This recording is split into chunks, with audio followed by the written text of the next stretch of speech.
Hello friends. आज मैं class 9th का सेकेंड चैप्टर जिसका नाम है यति उसको आज मैं एक्सप्लेन करने जा रहा हूँ। आई होप आप लोग इसको अच्छे से समझेंगे और इसको प्लीज़ बुक खोलकर सामने रख लीजिएगा ताकि आपको अच्छे से समझ में आए। ठीक है, तो चलो मैं इसको स्टार्ट करता हूँ। इसका नाम है यति जो कि लिखा गया है सी राजगोपालाचारी द्वारा। ठीक है, तो चलो इसको आगे बढ़ते हैं। This story from the Mahabharata has been taken from spiritual story of India. ठीक है, ये जो कहानी है this story from the Mahabharata, ये कहानी महाभारत से है। ठीक है, has been taken from spiritual stories of India. ठीक है, तो हैज़ बीन टेकन ये लिया गया है स्पिरिचुअल स्टोरी से। स्पिरिचुअल मतलब होता है आध्यात्मिक। ठीक है, तो ये भारत की आध्यात्मिक कहानियों से लिया गया है। ठीक है, तो फिर से करता हूं इसको। दिस स्टोरी फ्रॉम महाभारत, ये कहानी महाभारत से है और इसको आध्यात्मिक भारत की आध्यात्मिक कहानियों में से इसको लिया गया है। ठीक है, चलो आगे बढ़ते हैं। फिर क्या है, compiled and edited by Chaman Lal. ठीक है, कंपाइल में तो होता है संग्रहित करना, संग्रहित मतलब कलेक्ट करना होता है। एंड एडिटेड मतलब होता है संपादन करना, बाय चमन लाल। इसको कंपाइल किया गया है, संग्रहित और संपादन किया गया है चमन लाल के द्वारा। ठीक है, and published by publication division. Published मतलब होता है प्रकाशन करना, प्रकाशित करना। ठीक है, and published by publication division ministry of information and broadcasting government of india। ठीक है, तो यहां पर समझो, ये तो समझ गए कि इसको एडिटेड किया गया है। ठीक है, क्या किया गया है, एडिटेड किया गया है और कंपाइल किया गया है, यानी संग्रहित किया गया है और संपादन किया है चमन लाल द्वारा, और इसको प्रकाशित किया गया है भारतीय सरकार। ठीक है, यहां पर देखो अच्छे से समझ में आएगा। गवर्नमेंट ऑफ इंडिया, भारत सरकार के ब्रॉडकास्टिंग और इंफॉर्मेशन। ब्रॉडकास्टिंग का मतलब होता है प्रसारण करना, इंफॉर्मेशन मतलब होता है सूचना, मिनिस्ट्री मतलब होता है मंत्रालय, और पब्लिश मतलब होता है प्रकाशन करना। पब्लिकेशन डिवीजन मतलब होता है प्रकाशन, और डिवीजन मतलब होता है विभाग। ठीक है, तो चलो मैं इसको अच्छे से समझाता हूं। तो ये जो है इसको compiled and edited by Chaman Lal and published by publication division ministry of information and broadcasting government of India, यानी भारत सरकार के प्रसारण। ठीक है, भारत प्रसारण है और सूचना मंत्रालय। ठीक है, मिनिस्ट्री है ना, यानी भारत सरकार के सूचना एवं प्रसारण मंत्रालय द्वारा इसको प्रकाशित किया गया है। ठीक है,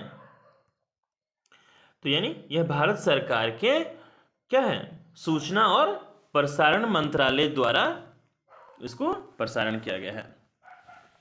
the story has been rendered in English by C Rajagopalachari. ठीक है, रेंडर्ड मतलब होता है अनुवाद करना। क्या होता है, रेंडर्ड मतलब अनुवाद करना। तो इसको देखते हैं। The story has been rendered, यानी जो कहानी है उसको अनुवाद किया गया है इंग्लिश में बाय सी राजगोपालाचारी, यानी सी राजगोपालाचारी द्वारा इस कहानी को इंग्लिश में रेंडर्ड किया गया है, यानी अनुवाद किया गया है। ठीक है, आगे बढ़ते हैं। A work in small group and discuss the following. ये स्मॉल ग्रुप में, छोटे मोटे ग्रुप में हमको काम करना है और डिस्कस करना है इसके बारे में। इस जो नीचे लिखा गया सवाल है, फॉलोइंग मतलब होता है निम्नलिखित, तो नीचे जो लिखे गए हैं सवाल उसके बारे में हमें डिस्कस करना है। तो पहला सवाल क्या है, which is the golden period. Golden मतलब होता है सुनहरा, पीरियड मतलब होता है काल ऑफ लाइफ। तो जीवन का सुनहरा काल किसे बोला जाता है, चाइल्डहुड यानी बचपन को, यूथ यानी जवानी को, या ओल्ड एज को, बुढ़ापे को। Give reason for your choice, अपने चुनाव के लिए कारण भी बताना है। ठीक है, तो मेरे हिसाब से तो यूथ ही जो होता है लाइफ में गोल्डन पीरियड होता है, क्योंकि हम अपनी जवानी में ही सब कुछ कर सकते हैं, कहीं भी जा सकते हैं, कहीं भी आ सकते हैं, कोई ज़्यादा रोक टोक नहीं होता है। इसलिए मेरे अकॉर्डिंग तो यूथ ही होता है। ठीक है, नेक्स्ट क्वेश्चन देखते हैं। Why does man want to remain always young? कि कोई एक मनुष्य जो है, का मानव है, आदमी है, वो हमेशा जवान क्यों रहना चाहता है? ठीक है, चलो ये तो थे ऊपर के कुछ सवाल। अब असली में चैप्टर अब यहाँ से स्टार्ट होगा, तो इसको अच्छे से ध्यान से देखना और पढ़ना और समझना। ठीक है, यहाँ पर देखते हैं। एम्पेरर यति यानी सम्राट, एम्पेरर यानी होता है सम्राट। सम्राट Yati was one of the ancestor of the Pandav. वो क्या है? एंसेस्टर है। एंसेस्टर मीन्स पूर्वज होता है। तो emperor Yati was one of the ancestor of the Pandava. तो जो एम्पेरर सम्राट यति थे वो पांडवों के एक पूर्वज थे। ठीक है, एंसेस्टर यानी पूर्वज, पूर्वज थे। ठीक है, he had never known defeat, he had never known defeat यानी never मीन्स कभी भी नहीं, known मीन्स जानना, defeat मीन्स हारना। उन्होंने कभी हारना नहीं जाना था, यानी वो आज तक वो कभी हारे नहीं थे, और ना हार क्या होता है उन्होंने कभी नहीं जाना था। ये आज तक मतलब वो कभी नहीं हारे। ठीक है, he followed the dictates of the शास्त्र। फॉलोड मतलब होता है पालन करना, डिक्टेट्स मतलब होता है निर्देश, और शास्त्र तो पता ही है। वो हमेशा शास्त्र के निर्देशों का पालन करते थे। ठीक है, जो शास्त्र में लिखा होता था हमेशा उसका पालन करते थे, यानी वो शास्त्र के हिसाब से सारे काम करते थे। ठीक है, he followed the dictates of the शास्त्र, वो शास्त्र के निर्देश का पालन करते थे। फॉलोड यानी पालन करना। फिर आगे क्या लिखा है? adored the gods। adored means पूजा करना। ठीक है, वो भगवान का पूजा करते थे। and venerated his ancestor। venerated मतलब क्या होता है? इज्जत करना, सम्मान करना, उनको पूजा करना भी होता है। ठीक है, और अपने ये क्या करते थे? पूर्वजों को, एंसेस्टर मतलब होता है पूर्वज, अपने पूर्वजों का भी ये सम्मान करते थे, उनका मान सम्मान करते थे, उनका इज्जत करते थे, उनकी पूजा करते थे। ठीक है, तो यानी यति जो थे वो शास्त्र का निर्देशों पे चलते थे, भगवान की पूजा करते थे, यहाँ तक कि वो अपने पूर्वजों का भी सम्मान करते थे विथ इंटेंस डिवोशन। इंटेंस मतलब होता है पूर्ण, पूरा। डिवोशन मतलब होता है समर्पण, यानी पूरे समर्पण के साथ, यानी वो पूरे समर्पण के साथ वो शास्त्र के निर्देशों का पालन करते थे, भगवान की पूजा करते थे और अपने पूर्वजों का सम्मान करते थे पूरे समर्पण के साथ। He became famous as a ruler devoted to the welfare of his subjects। तो यहाँ पर देखो, he became means होना या बनना होता है।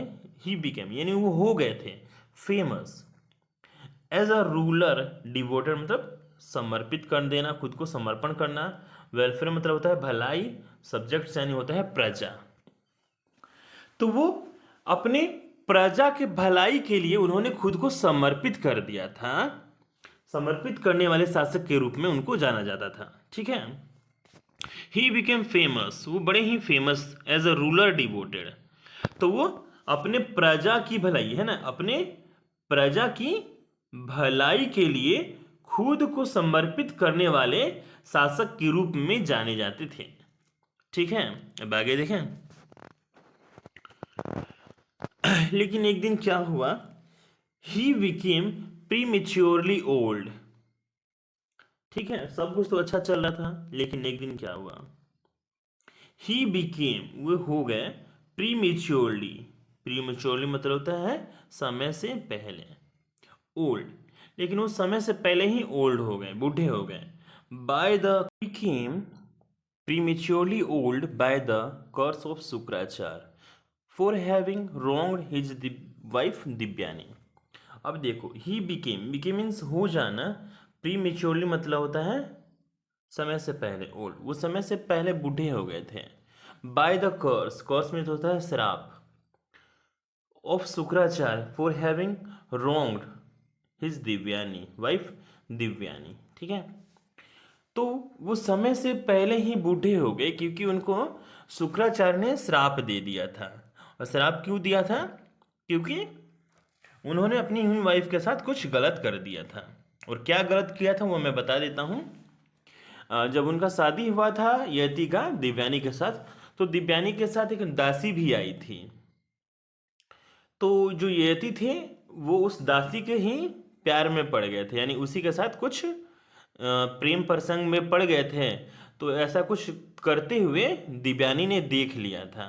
ये बात दिव्यानी को पता चल गया था, या फिर कि वो उनसे कुछ अफेयर चल रहा है, और ये बात जाके उन्होंने शुक्राचार्य को बता दिया, इसलिए उन्होंने शुक्राचार्य ने इसको श्राप दे दिया था। ठीक है, चलो आगे देखते हैं। तो he became prematurely old by the course of Shukracharya, उस समय से पहले ही बूढ़े हो गए थे क्योंकि शुक्राचार्य के श्राप के कारण। ठीक है, क्योंकि उन्होंने रोंग्ड हिज वाइफ दिव्यानी, अपने वाइफ के साथ कुछ गलत किया था। In the word of the poets, ठीक है, क्या है, in the words of the poet of the Mahabharat.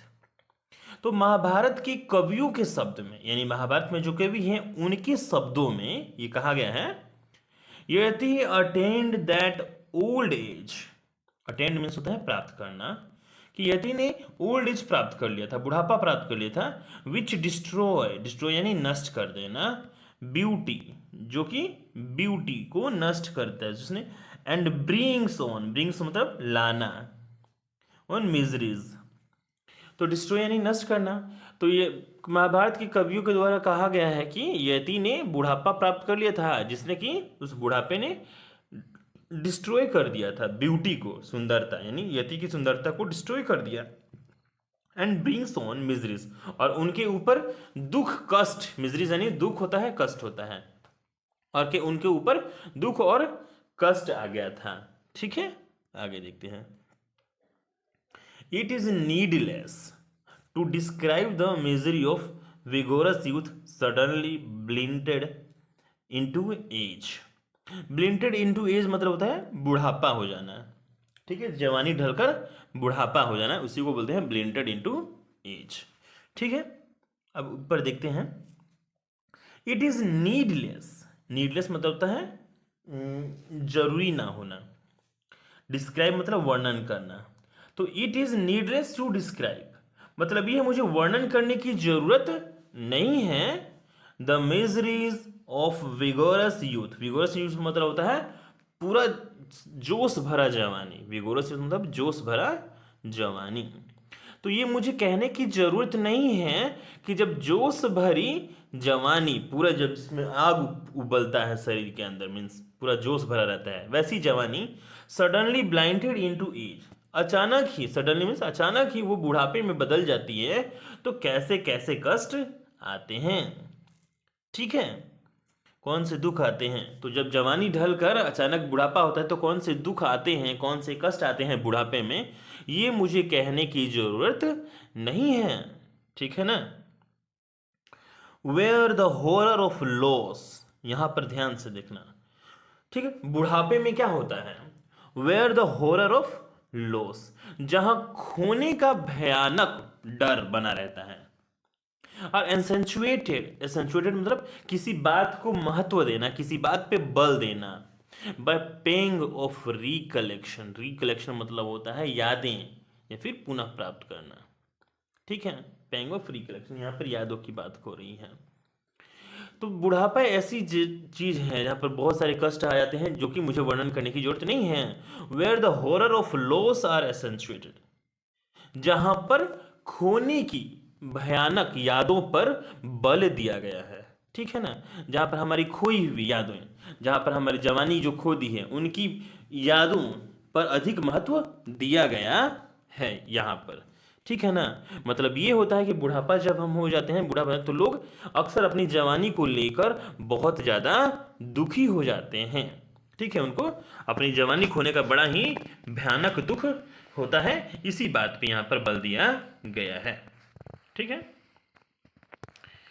Yati who found himself suddenly an old man, Yati जो खुद को एक अचानक ही बूढ़ा आदमी पाता है, ठीक है, बुढ़े के रूप में पाता है, was still haunted, haunted means ग्रसित होना, अभी भी उसके अंदर भरा हुआ है, हॉन्टेड ग्रसित है वो उस चीज से, haunted by desire for sensual enjoyment, तो अभी भी यति क्या है, हॉन्टेड है यानी ग्रसित है, और उसके अंदर इच्छाएं हैं, डिजायर मीन्स इच्छाएं हैं, for sensual enjoyment, sensual enjoyment होता है कामुक आनंद, सेंसुअल एंजॉयमेंट मतलब कामुक आनंद केवल, जो कि हमें शारीरिक संबंध बनाकर सुख मिलता है।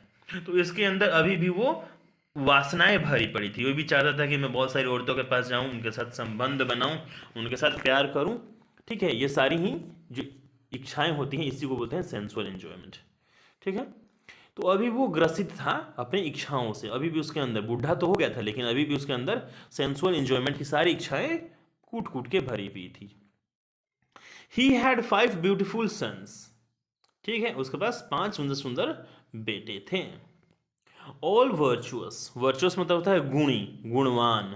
एंड अकॉम्प्लिस्ड, अकॉम्प्लिस्ड मतलब होता है परिपक्व होना, पूर्ण रूप से, मतलब परफेक्ट होना, सब गुण उनमें कूट कूट के भरना, उसी को बोलते हैं एकम्प्लिस्ड। और वर्चुअस मतलब होता है गुणवान। तो उसके 5 बेटे थे, पांचों गुणवान और परिपक्व थे उनमें। ठीक है, यति कॉल्ड देम, यति ने उनको बुलाया। एंड अपील्ड पिटियसली, और उनके साथ दया के साथ आग्रह किया। अपील मीन्स अपील, आग्रह करना, विनती करना। पिटियसली मतलब दया वाले भाव के साथ। To their affection, to their affection, उनके स्नेह के लिए बोलता है कि आप उनको बुलाता है और अपील करता है कि वो अपना अफेक्शन यानी स्नेह उनको अब बरसाएं, यानी अपने पिता का सेवा करें या अपने पिता के प्रति अफेक्शन दे। अफेक्शन मतलब होता है स्नेह, प्यार, यानी अपने पिता के प्रति प्यार दिखाएं। ठीक है, और क्या बोलते हैं वो, the curse of your grandfather, curse यानी श्राप। तो जो तुम्हारे ग्रैंडफादर का श्राप है, the curse of your grandfather Shukracharya has made me unexpectedly and prematurely old. Unexpectedly मतलब होता है बिना उम्मीद के, और प्रीमेच्योरली मतलब होता है बिना समय से। तो तुम्हारे जो दादा हैं उनके श्राप ने मुझे अनएक्सपेक्टेडली, बिना उम्मीद के और समय से पहले मुझे बूढ़ा बना दिया है। ठीक है, वो क्या बोलते हैं कि तुम्हारे जो ग्रैंडफादर हैं उनके श्राप ने मुझे उम्मीद से पहले और समय से पहले मुझे बूढ़ा बना दिया है। I have not had my feel of joy of life. I had not had my feel of the joy of life. मैंने आज तक, मतलब मैंने अपने जीवन के जो खुशी वाले जो है उसको महसूस नहीं किया है। जीवन की खुशियों को मैंने फील नहीं किया है, खुशी महसूस नहीं किया है मैंने, मतलब जीवन का आनंद नहीं लिया है। ये बात वो बोलते हैं कि जीवन का आनंद नहीं लिया है मैंने, जीवन की खुशियों का मैंने फील नहीं किया है, महसूस नहीं किया है। फॉर नॉट नोइंग, मुझे नहीं पता, फॉर नॉट नोइंग मुझे नहीं पता, what was in store for me, store means खजाना यहाँ पर होता है। ठीक है, अब वो बात क्यों बोला गया है इसको जरा ध्यान से देखना। फॉर नॉट नोइंग, मुझे नहीं पता कि मेरे लिए जीवन में क्या था, क्योंकि वो तो अचानक, जैसे मान लो जवान थे अब वो अचानक बूढ़े हो गए, तो वही बात बोलते हैं कि मुझे नहीं पता कि आखिर मेरे जीवन में जवानी के दिनों में अब आगे में क्या होता, मेरे लिए भगवान ने मेरी किस्मत में क्या लिखा होता, अगर मैं बूढ़ा नहीं होता तो मैं जवानी में अभी क्या कर रहा होता, मुझे नहीं पता। आखिर मेरे लिए जवानी के दिनों में मेरे लिए क्या क्या चीज़ें किस्मत में थी, यानी स्टोर में थी, जो मुझे नहीं पता, मैं अचानक बूढ़ा हो गया। तो वही बात बोलते हैं, for not knowing what was in store for me, मुझे नहीं पता कि मेरे जीवन में मेरे लिए क्या था। I lived a life of restraint, restraint मतलब होता है नियंत्रण, रिस्ट्रेंट मतलब नियंत्रण होता है। तो मैंने नियंत्रण भरी जीवन जिया है। I lived a life of restraint, मैंने नियंत्रण, ठीक है, अपने ऊपर काबू रख के जीवन जिया है, नियंत्रण में रहकर ही अपना जीवन जिया है आज तक। Denying my self, denying means इनकार करना, मना करना, वंचित रहना, मैंने खुद को वंचित रखा है। Even lawful pleasure, pleasure means आनंद होता है, लॉफुल मतलब होता है औपचारिक, जो कानूनन हो, जो बिल्कुल सही हो, यहाँ तक कि जो मेरे लिए वैध है, जो आनंद मेरे लिए वैध है, जैसे कि नाच गाना देखना अप्सराओं के साथ। ठीक है, राजा को लिए तो छूट होता है, तो ये उनसे भी, ये क्या बोलते हैं, मैंने उनसे भी खुद को डिनाई करके रखा हुआ है, यानी खुद को दूर करके रखा हुआ है। मैंने जो मेरे हक के जो खुशियां थी, आनंद थे, मैंने उनको भी भोग नहीं किया है। ठीक है, आगे देखते हैं। वन ऑफ यू, तो आगे क्या बोलता है, वन ऑफ यू, तुम में से एक, आउट, आउट मीन्स होता है चाहिए, टू बियर, बियर मीन्स होता है सहना, बर्डन मीन्स होता है बोझ या फिर ढोना, ठीक है। ऑफ माई ओल्ड एज, तो क्या बोलता है, one of you out to bear the burden of my old age, तो तुम में से किसी एक को मेरे इस बुढ़ापे का बोझ ले लेना चाहिए, यानी सहन करना चाहिए, नहीं ले लेना चाहिए। And give his youth in return, return means उसके बदले में, तो उसके बदले में मुझे तुम्हें अपनी जवानी दे दो और मेरा बुढ़ापा तुमको ले लेना चाहिए। फिर आगे क्या बोलते हैं,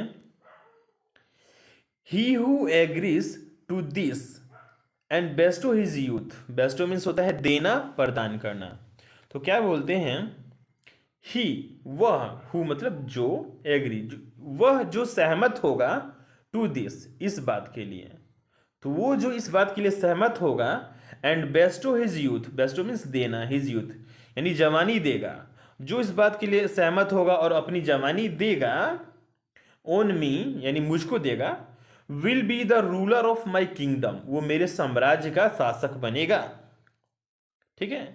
क्या होगा, जो मुझे अपनी जवानी देगा वो मेरे साम्राज्य का राजा बनेगा यानी शासक बनेगा।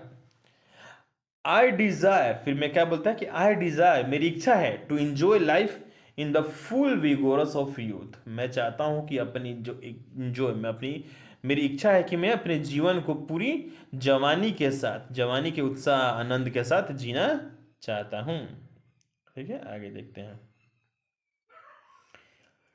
ही first ask his eldest son to do his bidding, bidding मतलब होता है अनुदान करना, बोली लगाना, ठीक है, कुछ भी बोल सकते हैं, अनुदान करना यानी देना। तो वो पहले he first ask his eldest son, सबसे पहले वो अपने सबसे बड़े बेटे से बोलता है टू डू हिज बिडिंग, कि वो अपना अनुदान दे, यानी वो वही अपनी जवानी दे दे।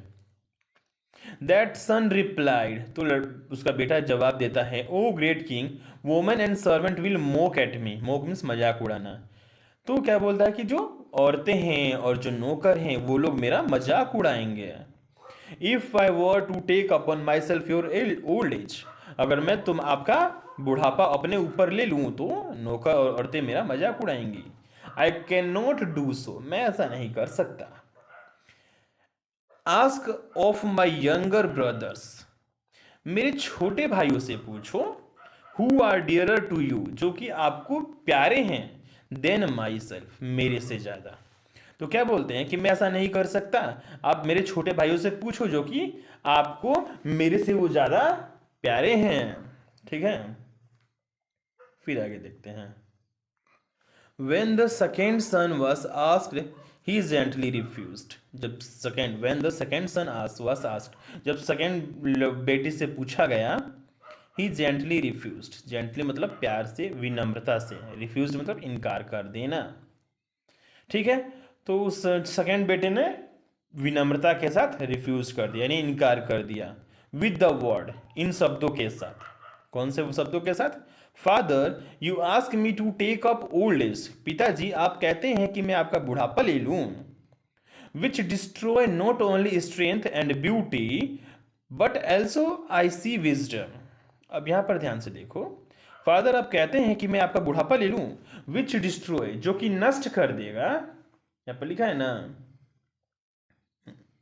विच डिस्ट्रॉय नॉट ओनली स्ट्रेंथ, ठीक है, जो कि डिस्ट्रॉय नॉट ओनली स्ट्रेंथ, तो मैं बुढ़ापा ले लूंगा जो कि ना केवल ताकत और खूबसूरती, साथ ही साथ जितना मुझे लगता है, एज आई सी, जितना मुझे लगता है, बुद्धिमानी भी ये डिस्ट्रॉय कर देगा, ये नष्ट कर देगा, ठीक है। क्या बोलता है वो कि पिताजी ये तो ना केवल ताकत खूबसूरती बल्कि साथ ही साथ ये तो हमारी बुद्धि को भी नष्ट कर देगा, ठीक है।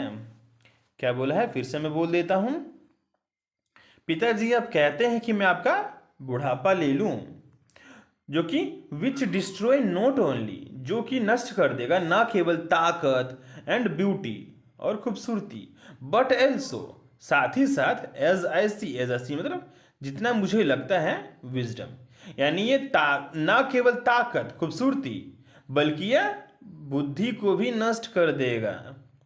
आई am not strong enough to do so, मैं पर्याप्त मात्रा में स्ट्रोंग नहीं हूँ, बलवान शक्तिशाली नहीं हूँ ऐसा करने के लिए। ठीक है, मैं इतना बलवान या शक्तिशाली नहीं हूँ कि मैं ऐसा करूँ। और ये बात बोल के वो भी इनकार कर देता है। द थर्ड सन रिप्लाइड, तीसरा बेटा कहता है, an old man can not ride a horse, एक बूढ़ा आदमी घोड़े की सवारी नहीं कर सकता, नोर एन एलिफेंट, और ना ही हाथी की सवारी कर सकता है। राइड यानी सवारी करना। ठीक है, तो क्या बोलते हैं कि एक बूढ़ा आदमी ना तो घोड़े की सवारी कर सकता है और ना हाथी का। His speech will flatter, his speech will flatter, उसका जो स्पीच होता है, वो जो बोलता है, स्पीच यानी जो बोलते हैं, वाणी है, वो भी फ्लैटर होता है। यानी फ्लैटर नहीं, लड़खड़ाना। बूढ़े आदमी का जो आवाज होता है वो भी लड़खड़ाता है। What can I do in such a helpless plight, what can I do, तो मैं क्या कर सकता हूं in such a helpless plight, ऐसे हेल्पलेस में तो असहाय, प्लाइट यानी दशा, तो ऐसे असहाय दशा में मैं क्या कर सकता हूं। आई कैन नॉट एग्री, मैं इस सब की बात से सहमत नहीं हूं। आई कैन नॉट एग्री, मैं सहमत नहीं हो सकता। ठीक है, मतलब मैं आपको जवानी नहीं दूंगा, आखिर बुढ़ापे में ऐसी असहाय दशा लेकर मैं क्या करूंगा। ठीक है, फिर आगे देखते हैं।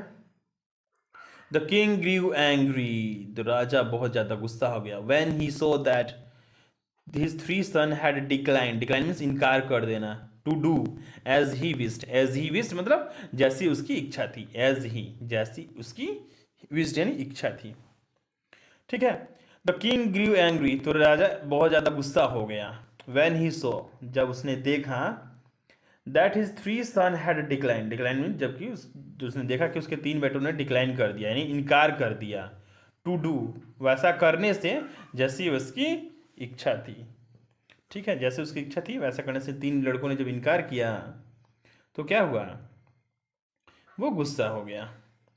ही hoped for better from his fourth son, उसने अपने चौथे, होप्ड मीन्स उम्मीद करना, आशा करना, फॉर बेटर, उसने अब अपने चौथे बेटे से कुछ अच्छे की उम्मीद की। बेटर मीन्स अच्छा, तो उसने अपने बेटे से कुछ अच्छे की उम्मीद की। उसने सोचा कि अब तीन बेटों ने तो इनकार कर दिया, लेकिन शायद मेरा चौथा बेटा मेरे बात मान लिया, इसलिए उससे वो कुछ अच्छे की उम्मीद करता है। टू वोम ही सेड, उससे वो कहता है, you should take up my old age. ठीक है, you should take up my old age, तुम्हें मेरा बुढ़ापा ले लेना चाहिए। ठीक है, क्या बोलता है, तुम्हें मेरा बुढ़ापा ले लेना चाहिए। If you exchange, exchange means बदलना, योर यूथ विथ मी, अगर तुम अपनी जवानी मेरे साथ एक्सचेंज करो यानी मेरे साथ बदलो, I shall give it back to you after some time, I shall give it, तो मैं तुम्हें ये दे दूंगा वापस, बैक मीन्स वापस, to you after some time, कुछ समय बाद। ठीक है, तो कुछ समय बाद मैं अब तुम्हें तुम्हारी जवानी लौटा दूंगा। And take back the old age, क्या बोला है, एंड टेक बैक, और वापस ले लूंगा, द ओल्ड एज, अपना बुढ़ापा, अब तुम्हारी जवानी दे दूंगा और अपना बुढ़ापा ले लूंगा। With which I have been cursed, जिससे मैं श्रापित हूं। ठीक है, तो वो बुढ़ापा जिससे मैं श्रापित हूं, वो बुढ़ापा मैं अब वापस ले लूंगा। ठीक है, चलो आगे देखते हैं।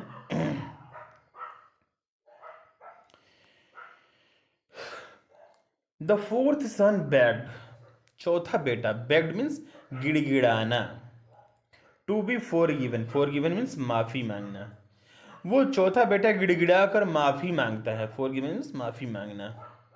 As this was a thing he could by no means consent to, consent means समझौता करना। ठीक है, कॉन्सेंट्स, ठीक है, कॉन्सेंट है वो, कॉन्सेंट टू, कॉन्सेंट मीन्स समझौता करना। तो क्या बोलता है, वो माफी मांगते हुए कहता है, दिस वॉज अ थिंग, ये ऐसी चीज थी, यानी जवानी ऐसी चीज थी, he could by no means, means मतलब होता है साधन, कोई भी चीज, तो मतलब ऐसी कोई भी चीज नहीं है दुनिया में जिससे मैं अपनी जवानी का समझौता कर सकूं। ठीक है, यानी अपनी जवानी दे दूं और उसके बदले कुछ ले लूं, ऐसी दुनिया में कोई चीज नहीं है। ठीक है, मीन्स यानी साधन होता है, यानी कोई भी चीज, मीन्स यानी कोई चीज की बात कर रहा है। तो क्या बोलता है, he could by no means, ऐसा कोई चीज नहीं है या नहीं हो सकता है जिससे कि वो कंसर्न टू, जिससे कि साथ वो समझौता करे अपनी जवानी का। ठीक है, an old man has to seek the help of others, यहां पर क्या दे बोलता है, देखो, एन ओल्ड मैन, ठीक है, एन ओल्ड मैन, एक बूढ़ा आदमी, has to seek, seek means खोजना, या फिर उसको जरूरत होता है, सीक मीन्स खोजना या फिर जरूरत होता है, द हेल्प ऑफ अदर्स, एक बूढ़ा आदमी हमेशा दूसरे की मदद खोजता रहता है, even to keep his body clean, यहाँ तक कि अपनी बॉडी क्लीन करने के लिए भी वो दूसरे की हेल्प को वो खोजता है, सीख करता है, यानी उसको दूसरे की हेल्प की जरूरत होती है, यहाँ तक कि अपनी बॉडी को क्लीन करने के लिए भी। A most pitiful, pitiful plight, ये बड़ा ही दयनीय दशा होती है, पिटीफुल मीन्स दयनीय, बड़ी ही खराब, प्लाइट यानी दशा, ये तो बड़ी ही खराब दशा होती है, बड़ी ही दुर्दशा हो जाती है ये तो। नो मैच, नो मच लिखा, no much as he loved his father he could not do it, तो बोलता है no much as he loved, वो इतना ज्यादा अपने पिता से प्यार नहीं कर सकता, नहीं करता है, ठीक है, no much as he loved his father, वो अपने पिता से इतना प्यार नहीं कर सकता कि वो अपनी जवानी उसको दे दे, ठीक है, he could not do it, वो ऐसा नहीं करता है। Yati was struck, STRUCK, struck, struck means होता है मारना या झटका लगना विद सोरो, तो यति को सोरो मीन्स होता है दुख, तो सोरो उसको ना दुख का झटका लगता है, बड़ा ही जोरदार झटका उसको मारता है, यानी दुख मारता है उसको, यानी दुख मारना यानी दुख का झटका लगता है उसको। यति वाज स्ट्रक विथ सोरो, अब बेचारा उसको दुख का झटका लगता है, at the refusal, refusal means इनकार करना, ऑफ द फोर्थ सन, तो फोर्थ सन के, चौथे बेटे के रिफ्यूजल पर, इनकार पे उसको बहुत बड़ा झटका, दुख का झटका लगता है, ठीक है।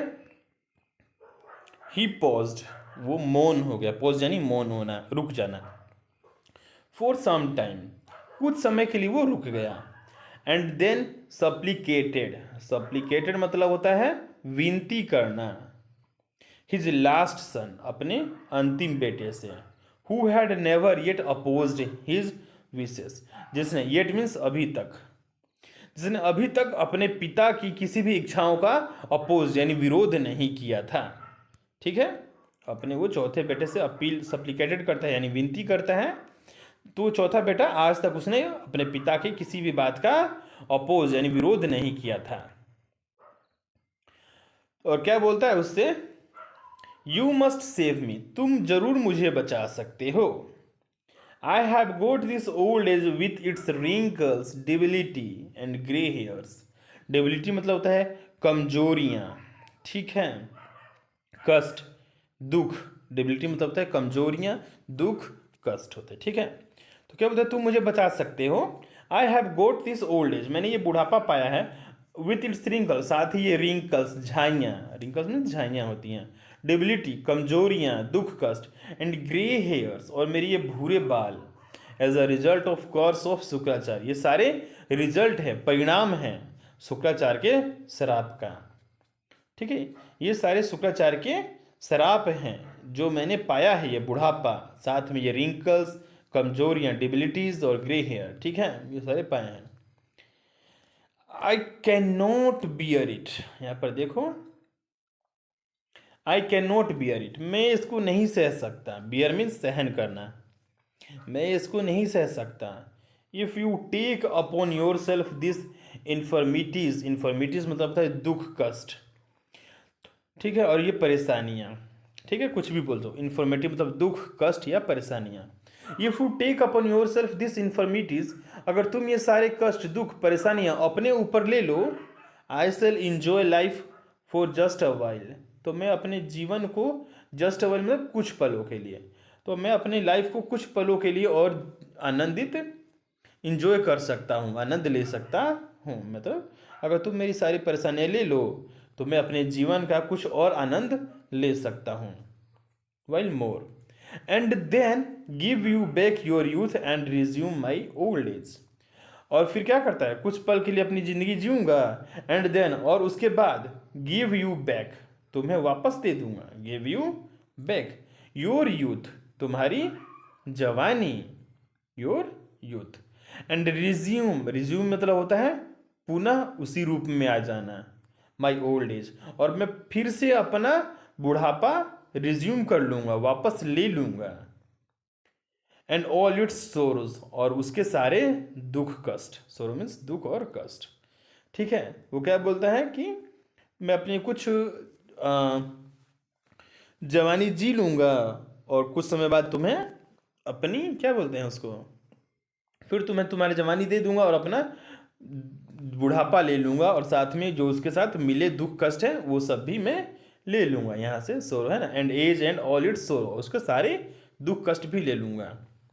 पुरु do not refuse as your elder brother have done, क्या बोलता है, पुरु प्लीज मत इनकार करना, डू नॉट रिफ्यूज, इनकार करना, डू नॉट रिफ्यूज, इनकार मत करना, as your elder brother have done, जैसा कि तुम्हारे बड़े भाइयों ने किया, ठीक है, जैसा तुम्हारे बड़े भाइयों ने किया वैसा तुम मत करना।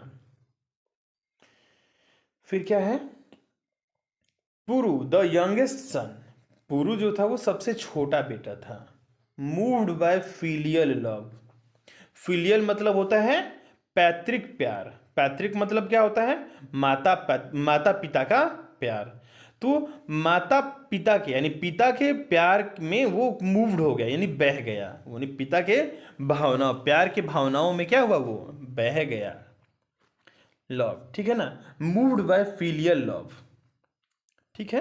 तो फिलियल लव मतलब होता है पिता का प्यार, तो पिता के प्यार में वो बह गया। सेड, और बोला, फादर आई ग्लैडली, ग्लैडली मतलब खुशी से, तो father I gladly give you my youth, तो पिताजी मैं अब खुशी से आपको अपनी जवानी देता हूँ, एंड रिलीव यू, और मैं आराम देता हूँ, रिलीव मीन्स आराम देना, कष्ट से दूर करना, and relieve you of the सोरो ऑफ द ओल्ड एज, और मैं तुम्हें रिलीव करता हूँ, आज़ाद करता हूँ, ऑफ द सोरो ऑफ ओल्ड एज, बुढ़ापे के कष्ट से।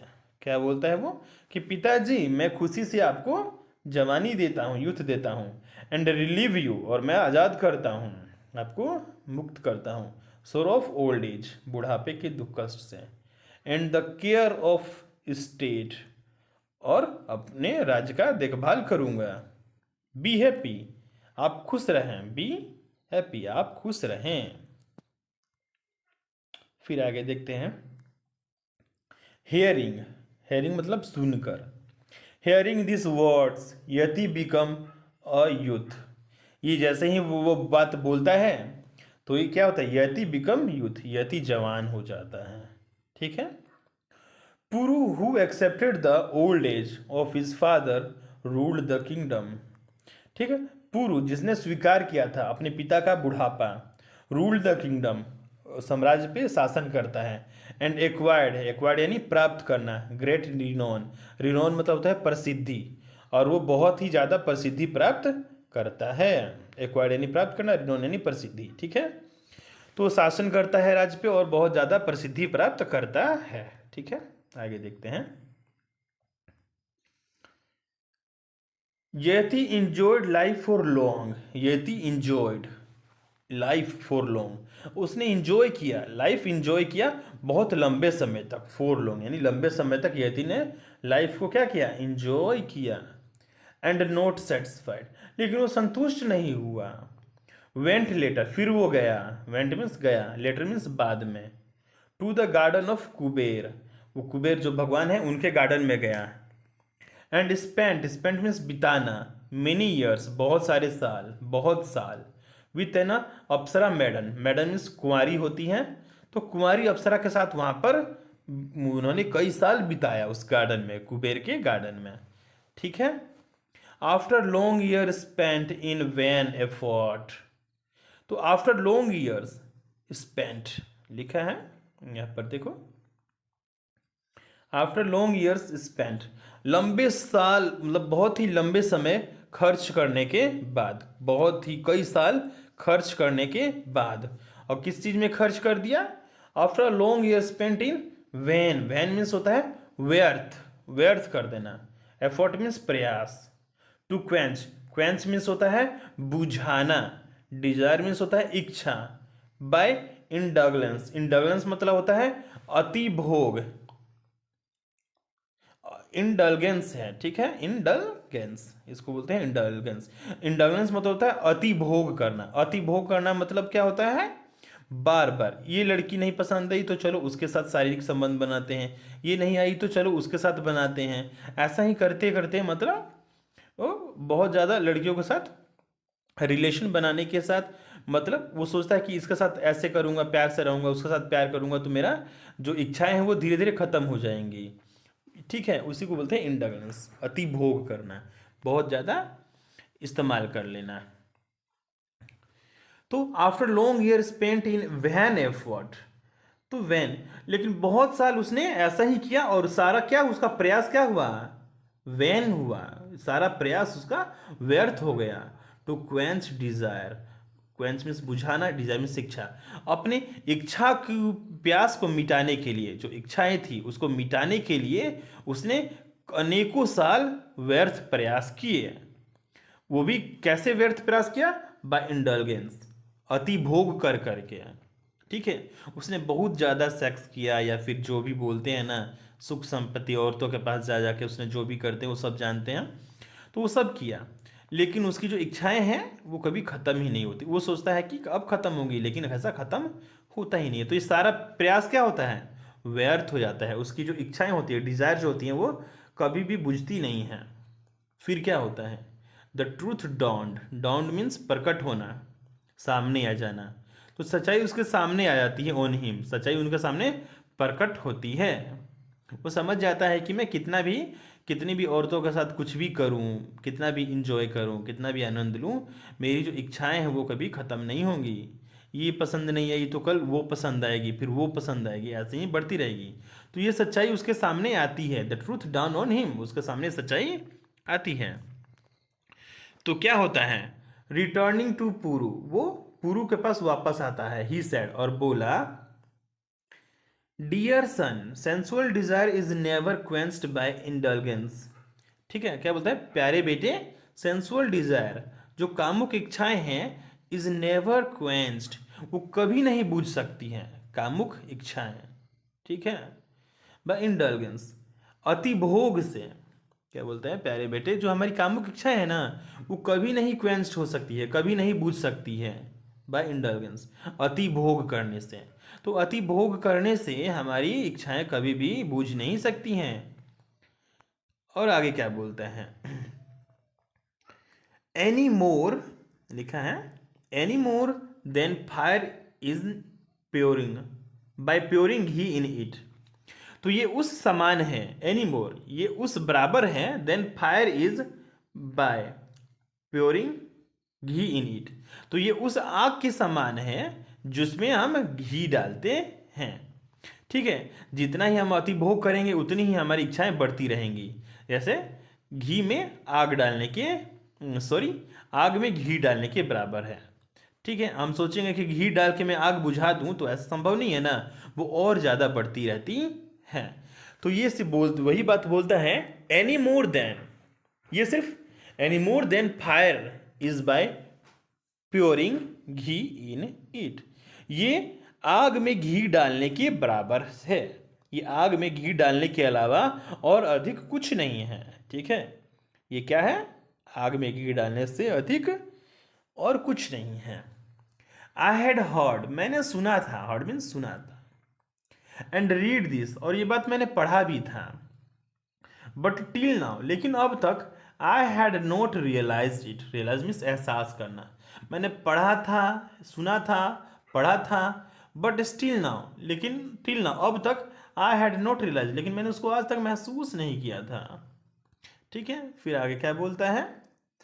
No object, no object of desire, मतलब कोई भी वस्तु इच्छा की, डिजायर।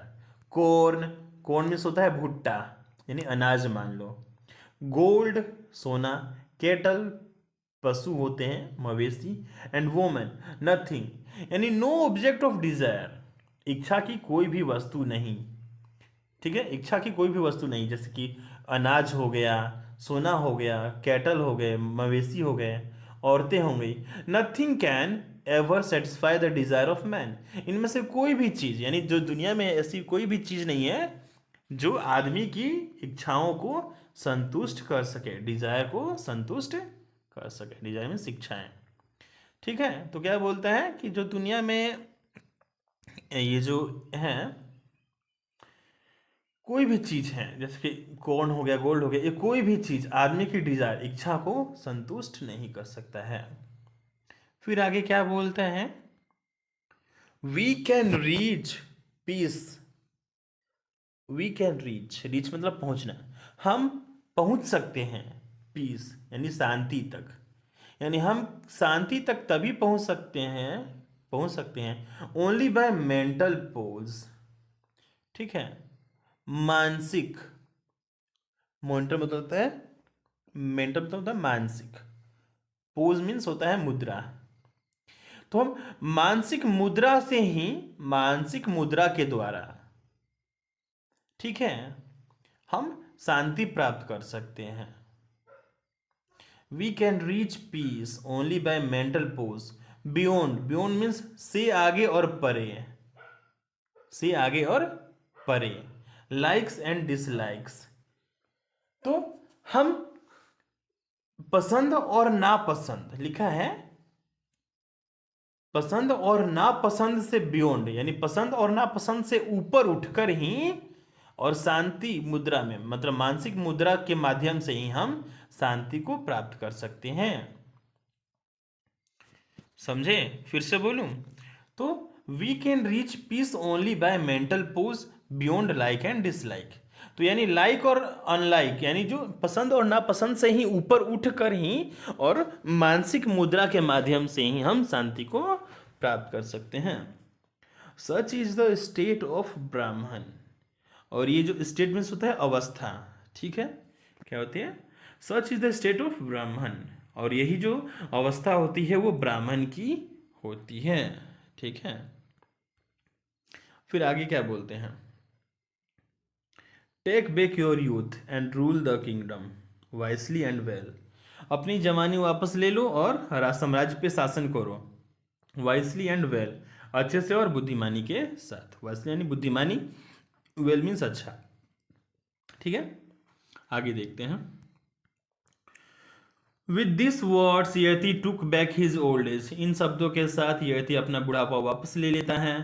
पुरुहु रीगेंड, रीगेंड मीन्स पुनः प्राप्त कर लेना, पुरुहु रीगेंड यानी पुनः प्राप्त कर लिया। His youth was made king by Yati, उसको यति के द्वारा राजा बना दिया गया था। हु रिटायर्ड, जो कि खुद रिटायर हो गया, टू द फॉरेस्ट, और रिटायर हो गया जंगल से, जंगल की तरफ चला गया। महल को उसने त्याग दिया, रिटायर हो गया, महल से त्याग कर वो जंगल की तरफ चला गया। He spent his time there, उसने अपना समय वहीं बिताया। इन ऑस्टिटीज, ऑस्टिटीज मतलब होता है तपस्या। And due course attend heaven, और तपस्या करते करते ही attend, attend means due course मतलब होता है दौरान, ड्यू कोर्स मतलब दौरान, और तपस्या के दौरान ही अटेंड हेवन, हेवन मीन्स स्वर्ग, और वो स्वर्ग को सिधार गया यानी स्वर्ग प्राप्त किया। ठीक है, लास्ट में क्या होता है, वो महल छोड़ देता है, जंगल में चल जाता है और वहां पर तपस्या करता है। ऑस्टिटीज मतलब तपस्या करना, और तपस्या करने के दौरान ही उसने स्वर्ग प्राप्ति किया, यानी वो मर गया। ठीक है, चलो थैंक यू।